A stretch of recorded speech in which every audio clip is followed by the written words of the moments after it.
everyone, and welcome to the Itsy Bitsy Zoomcast. This is season 6 of our Zoomcast. So exciting. And this season, we decided to explore decision making, from the decisions that are made on a daily, hourly basis by an educator to decisions that are made for us through policy and advocacy on a grander scale. So tonight we are going to be talking with two wonderful people, and they will introduce themselves. But first, I should tell you who I am. This is Liz Charlotte Tate. I am the lead coach with the Western Professional Development Center.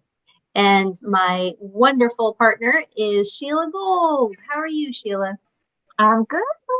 I'm good. Tonight we're doing something a little different, and we are we'll be sharing the audio only, which I'm excited about because I've been taking a lot of walks this spring and listening to a lot of podcasts. So I'm excited that we're giving folks the option to just listen to our conversations if you don't have time to sit down and watch the full video. So we're recording audio only tonight, which is really exciting.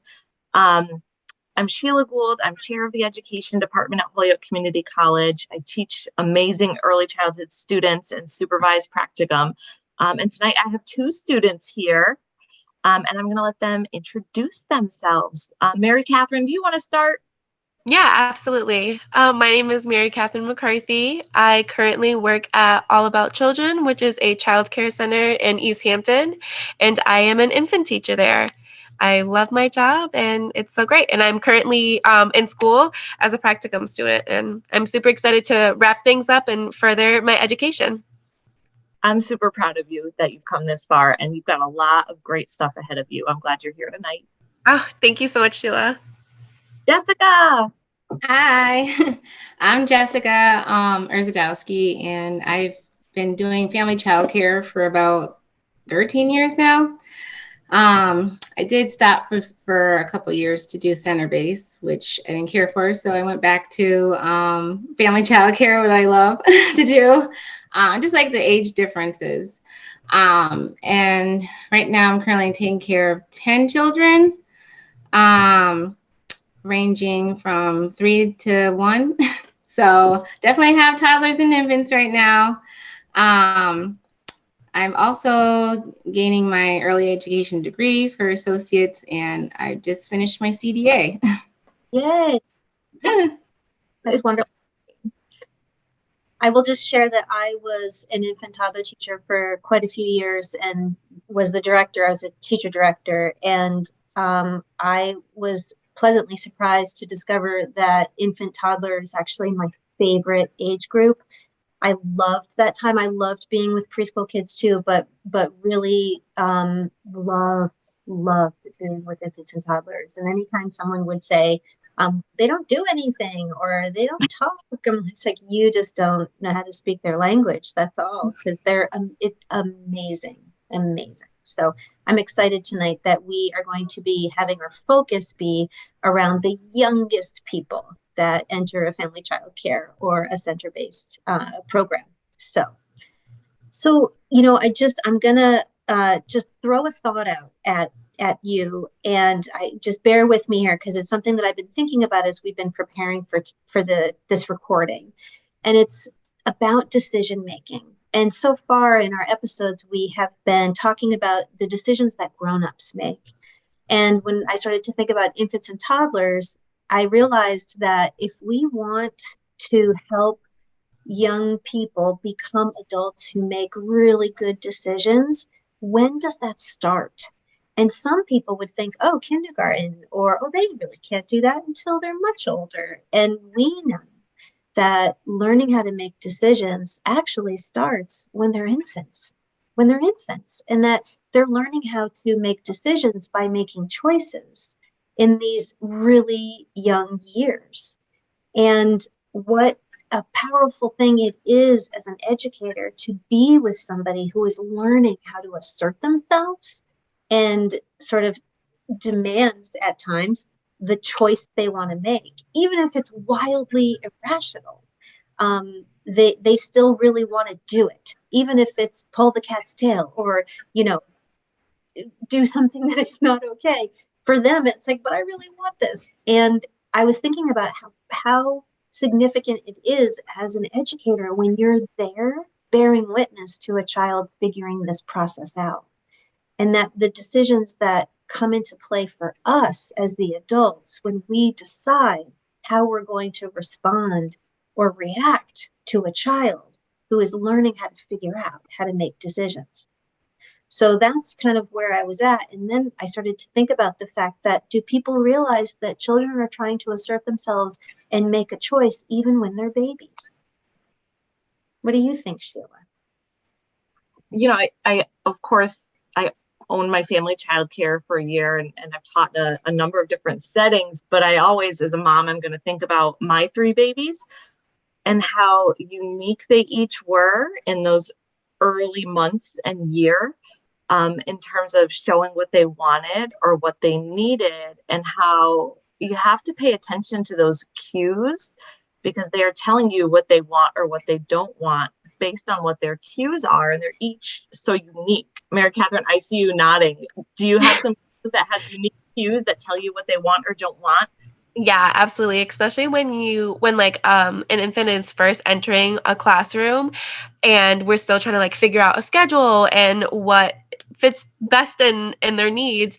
And I think that in itself is just so much decision making, and it's both sides. It's the infant as well as the teacher, because I can't force a schedule onto a baby if they are not willing to be receptive of the schedule, so just for that in itself is, yeah, it's a lot. And I don't think that in the moment I'm even realizing that, oh, this baby is making this decision as to when they want to take their bottle or when they feel like they're getting sleepy. But in retrospect, having this conversation, it is like really important. And I see how influential it can be, because you see it a lot more in like the older infants that we do have in our classroom, because the ages range from 3 months to 15 months in the room that I'm in. So we see it so much more often in those older infants when they have like such a variety of choices, especially like with food or toys in the classroom. You really get to see a lot of decision making, but it's happening too with babies that are 3-4 months old as well. So it's really important. It's great. It's subtle, right? With an infant, I was thinking about how when I was first learning about just infants and I'm not going to be able to articulate Magda Gerber's philosophy in a short period of time. But there's this wonderful person who isn't around anymore, but she talked a lot about the fact that infants are communicating with us, but it's just so subtle that they'll turn their head away if they don't want something. But you have to notice that, right? It's so subtle. They might stiffen their body a little when you pick them up because they're not ready to be picked up. Jessica, when you're with your littles, what kind of cues do you see? I have one that has a high attachment with me. So she'll reach her arms up and I'll pick her up. And I can tell, like, she'll bend down if she wants to get down, or she'll reach out towards something, and I'll just take her and just walk with her and see what she's pointing at and let her grab what she wanted off the counter. What else? I do have a more mobile infant as well. And right now he's kind of like trying to like more like try to talk, but then he's gesturing as well. So we kind of like have, I guess, like there's little toys or something like that. And he's like, I'm showing him, okay, well, which one do you want? And I'll just hand him out and just show them to him, and then he'll pick what he wants. For food wise, I would see him more like, can tell when he doesn't want something, it'll go on the floor. And then, okay, we're all done with that. We're going to try something else. And then I'll try giving him maybe a different type of meat or fruit. And then kind of like go off of what he's telling us. Yeah, those are great examples. What you said about, the cues and the attachment, I feel like those things go together. Mm-hmm. My daughter, Penny, she's 6, but she's really a peanut. She's tiny for her age. So I still pick her up if she wants to come up and have a big, tight up hug from mom. We let that happen. But what's interesting is now she can articulate things that she notices that when she was maybe 1, she probably couldn't. And she said something pretty poignant to me just the other day after I put her down. And she said, how do grown-ups know when kids want to be put down? You always know when I want to be put down. And I've never noticed it, but there must be this subtle cue that happens between adults or caregivers and little ones that we just know. And it's not always a blatant squirm. It's just a shift in posturing, a change in breath or whatever it is, but we just know you're done now. And she was able to point that out and just say, hey, how do you notice that? And I think because we respond to those cues, that attachment forms. And I think that that's real evidence, Jessica, that you're doing an amazing thing by learning and responding to these cues. And therefore, the kids have a strong, strong attachment to you. I think it's really just incredible that you know to do that and that it helps them feel close to you.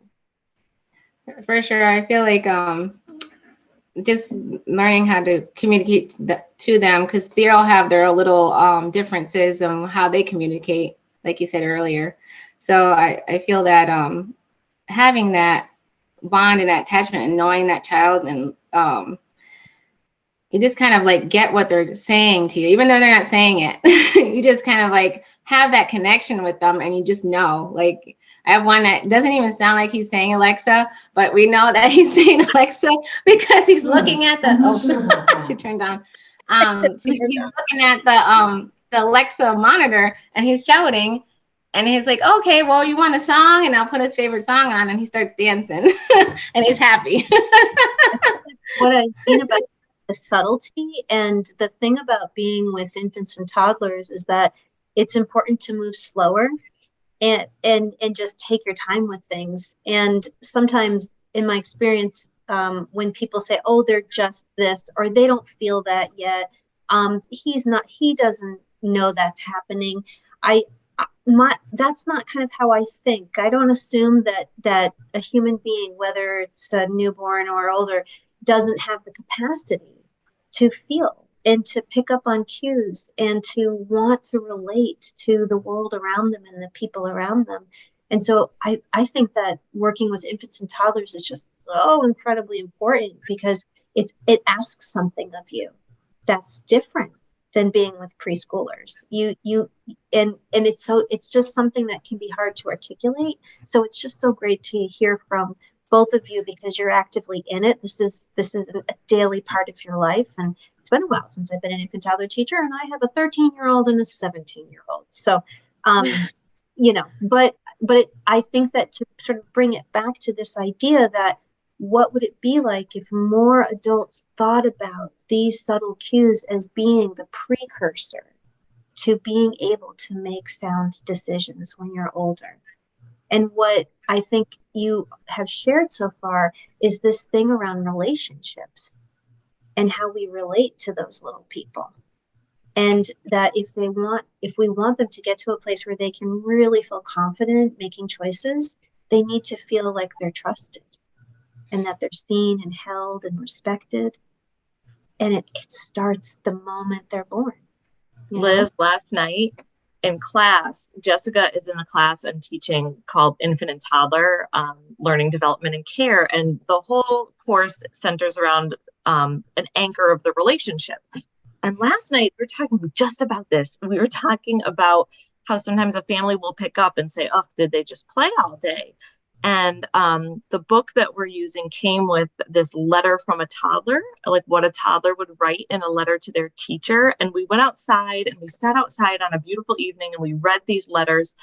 And one of the things that this pretend toddler said to their teacher was, you must believe that dumpers need things to dump, because every time I fill up a bucket and dump it, you just help me refill it and dump it again. And the toddler says, I wasn't trying to make a mess. I just need to dump things. I'm curious about how something can be full one moment and empty the next, and I can make that happen. And I feel like I can see people like Mary Kate and Jessica just validating the child's decision to fill and dump.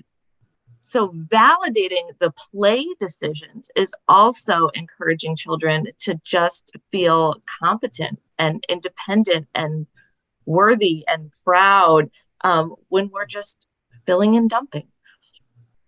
It promotes so much confidence and so much like independence, I think, for these kids. And I also feel like going back to the cues too, it's that is like the earliest stage of effective communication. And I feel like all of this relates to that. It's all about like effective ways to effectively communicate and being able to like, be instrumental on like the decision making. I think it's so yeah, it just plays such a big role in these children and how they're going to develop and their abilities to cognitively make decisions and be able to play and participate. And it's just, it's really great to see and be a part of.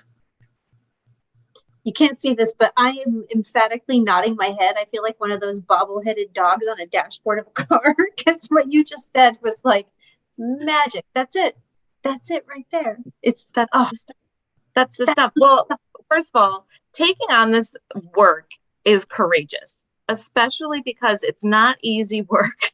It takes a lot of self-regulation. It takes a lot of physical strength, but also it takes courage to take on a role that the general public doesn't necessarily understand. So there's this incredible pioneer in our field doing work called Illuminating Care. Her name is Carol Murray, and we'll put links to her work in our show notes. But Carol Murray is working on this platform called Illuminating Care, helping people to understand that care and education are not separate things. So I want to read a quote from her about the courage to care. And I think you'll have some thoughts to share after I read it. You ready? It's kind of long, so relax into it. Okay. Those of us in the caring professions don't want to be considered virtuous. We're tired of our work and the people we care for being referred to in diminishing terms, such as cute and sweet. Courage is acting with bravery from the heart to do what we know is right and good and essential. And that is what we do when we care. Care is strong, care is tough, care is courageous. Jessica, did you ever think someone would talk about your work as courageous? No, I've honestly, many a times, I've been doing it for a long time. And it feels like they view us more of like a babysitter than actually educating the children. Finally, we don't have a daycare provider as a title anymore, or a family child care educator now. So I feel like my work is more validating now and makes me like feel good inside for, those words to be said about us, because we are seen, we're being seen finally.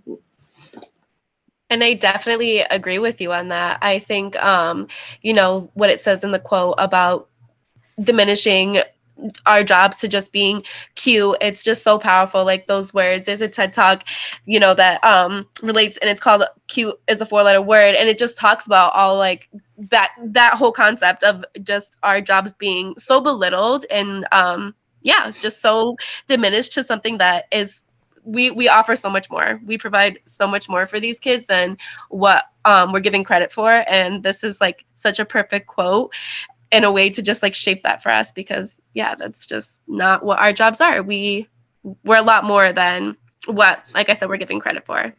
Liz often talks about, and I'll kind of segue because I want her to talk about it. She does it perfectly. But Liz often talks about how kids are living their authentic life now, and we're often seen as we're just preparing them for what's next. So I'm handing Liz her soapbox because it's my favorite one she stands on. My goodness. Well, you just said it, but it's really that I do bristle when I hear people talk about preschool age children getting ready for stuff. Like they have to be ready for kindergarten. They have to write their name, all these like have tos in the future. But children aren't thinking about the future the way that we are. And for some, they're not thinking about it at all. They're living their lives right now. This isn't a practice run for them. This is their life. And so I actually feel like what early childhood educators do, it's such an awesome responsibility. It takes courage to show up for a child, and to be as present as you can be, and to just be with them in the moment. Because what an honor to have the opportunity to spend your days with little beings who are just so excited about a ladybug, an inchworm, a shadow, the dust motes flying in the, like, floating in a ray of sunshine coming through the classroom. And those seem like little moments, but they're everything. They're the things that bring us joy and make us feel connected to each other. And I think that if we could all just sort of keep it in our minds that kids aren't practicing for the next thing, they're actively living our lives, it might be able to help us as educators slow ourselves down and just stay present and just focus on what's happening in the moment. And I've shared this before, but I have to tell you a story about my niece, who was in the infant toddler program that I directed and taught in. And the baby teacher, her name is Syrian. She's, I think, 80 now in California. But I will never forget the day where Sabine was the little one, just sitting there on the ground, on the carpet, and she was picking out these tiny little, it was almost like mica, these tiny little shiny bits of nothing. And Syrian had her hand out and was taking, and Sabine would like pick a little one up. Gosh, she wasn't even walking yet. She was maybe 9 months, and placing it into Syrian's hand. And Syrian would look at each one and go, "Oh, look at that." You know, just so she was oohing and awing over dust. But I, to this day, remember that moment. It's like imprinted on my mind, because what I saw was this teacher who wasn't like, "That's dirty and let's wash your hands," or "I've got other things to do." She really just was in the moment with Sabine, counting and looking at little flakes of whatever on the carpet, you know. And it might seem like a small moment, but that was Sabine's life right then and there. That's where she was at, you know. You And she summed that up deserves to be so heard. beautifully. Yeah, that was like so, yeah, that was so articulated, and like that was, I think, everything, like how I feel about teaching and educating.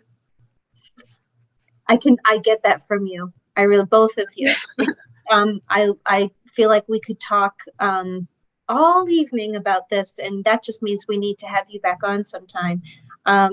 But yeah, I so appreciate when we get a chance to talk to people who are of like mind, and respect the youngest people, that, you know, our alpha generation, right? These little ones who have big futures. So What a- I did. I Go did. ahead, Jessica. As you were talking about the when they have those little moments about like playing with the dust, it just brings me back to one little girl that used to love, just like, she'll just sit there and we'll just let her have her little time. I said, "What do you see?" And she's like, "Just playing in it," and just like the wonder and amazement in her eyes. It was like everything. yep, yeah. And you get to see that. That's like a part. That's your job. That's a part of your Yeah. job. Yeah. Validating what they're curious about, validating what they're noticing, and not dismissing them. When they're handing you a little flake of mica, or they're pointing at the dust floating through the air, that's teaching them that they're worthy, that their moments are worthy, their noticings are worthy, their curiosities are important. And that's how we become respectful people. That's how we become a healthy society. So I'm not saying we have to prepare them for everything, but I am saying that in their true moments, they are deserving of respect. And I think when I talk to folks who are thinking about, who am I, why am I in this field, and the phrase comes up, respect for children, that's also a way of living. It's a way of being, and respecting their noticings is really important. And I just appreciate so much that Jessica and Mary Kate, that's such a forefront in the way that you approach your work every day. What a good episode. This has been amazing. I have so loved talking to the two of you. This is our fourth recording this season, and we end each one in my face hurts from smiling so much. Fantastic way to end the day. What a pleasure it's been to have this chance to talk to the two of you and listen to you reflect on your craft as an educator. It's so important what you do. I'm so grateful for both of you. Western Mass is lucky. Yeah. Western you. Mass. This was such a great experience, and I hope we get to have another conversation very soon because I thoroughly enjoyed speaking to all of you tonight. Yes, I agree. This has been a great episode, I think. I agree. Thank you all for being here. Stay tuned for more episodes this season as we get ready to wrap up season 6 of the Itsy Bitsy Zoom cast. But thank you to Jessica and Mary Kate for their expertise and dedication to infants and